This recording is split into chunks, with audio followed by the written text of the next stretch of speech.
আসসালামু আলাইকুম।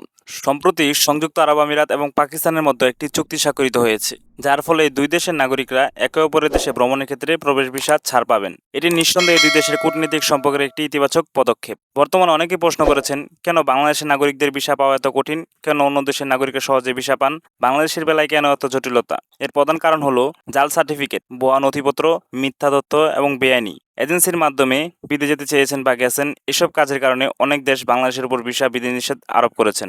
এই কারণে অনেকেই মনে করেন, যেখানে প্রতারণার প্রবণতা বেশি সেখানে ঝুঁকি এড়ানোই ভালো।